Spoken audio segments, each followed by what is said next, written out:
Apakah isim ma'rifah? Apakah isim nakirah? Dalam bahasa Arab, isim bukan sekadar terbahagi dari segi jantina. Ada isim muzakkar, ada isim muannas.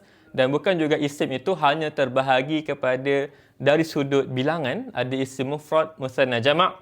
Tapi isim juga terbahagi kepada dua dari sudut adakah kita bicara tentang isim yang khusus ataupun isim yang umum. Okey, iaitu dinamakan sebagai isim ma'rifah dan isim nakirah.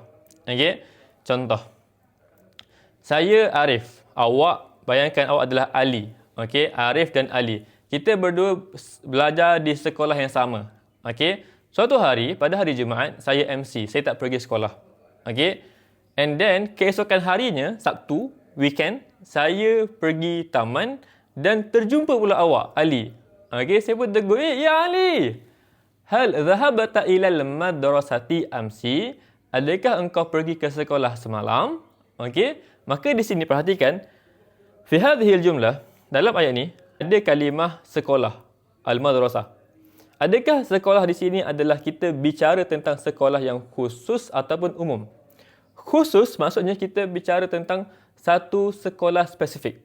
Umum maksudnya any school, mana-mana sekolah.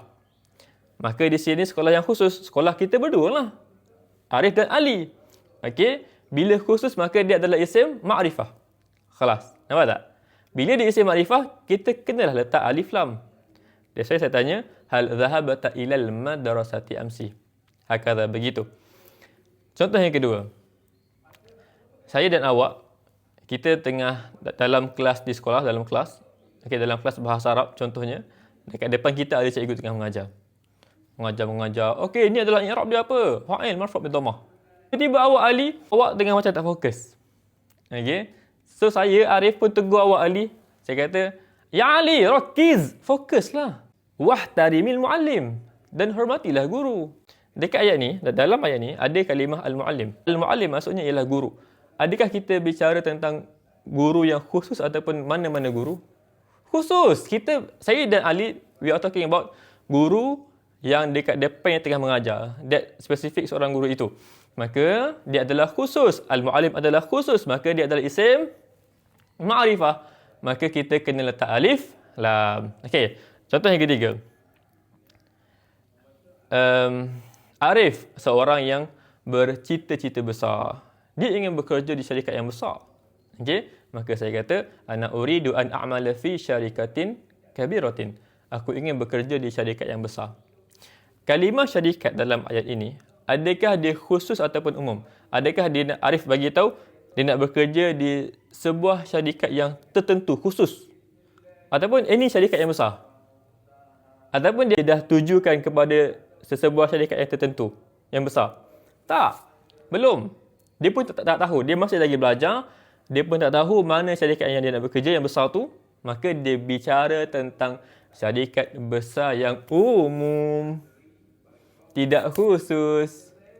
Okey, maka syarikat di sini adalah isim nakirah sebab dia adalah umum. Tapi perhatikan, contoh kakak saya kerja dengan syarikat yang besar. Saya berborak dengan ibu saya pasal kakak saya contohnya kan. Contohlah, okey. Saya cakaplah pasal gaji kakak besar contohnya.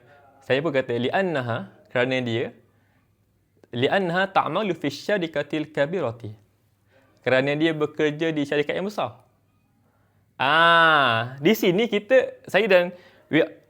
saya tengah bicara tentang syarikat yang khusus, spesifik. Sebab kita bicara pasal company yang kakak tengah kerja sekarang. Bukan umum, bukan any company yang besar. Lah. Kita cakap pasal gaji kakak besar. Okey. Li'annaha, kerana kakak. Li'annaha, kerana dia. Ta'malu fi, dia bekerja di. Ta'malu, bekerja. Fi, di syarikatil kabirati, di syarikat yang besar. Maka di sini bila kita bicara tentang syarikat yang khusus, maka asyarikah isim ma'rifah, maka dia letak alif lam. Hakadha, begitu. Itulah beza isim ma'rifah dan nakirah. Okey. Sebab ni adalah video yang akan kita share secara konten, maka saya kena bagi tahu juga. Isim ma'rifah nakirah, okey, perbincangannya adalah sangat luas sebenarnya. Dia bukan skop dia spesifik kepada terhad kepada ma'rifah khusus, nakirah umum. Itu adalah peringkat yang paling basic.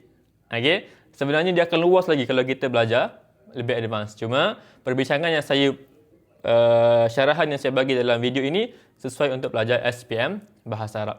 Okay, yang paling basic. Alright. Thank you semua. Assalamualaikum warahmatullahi taala wabarakatuh.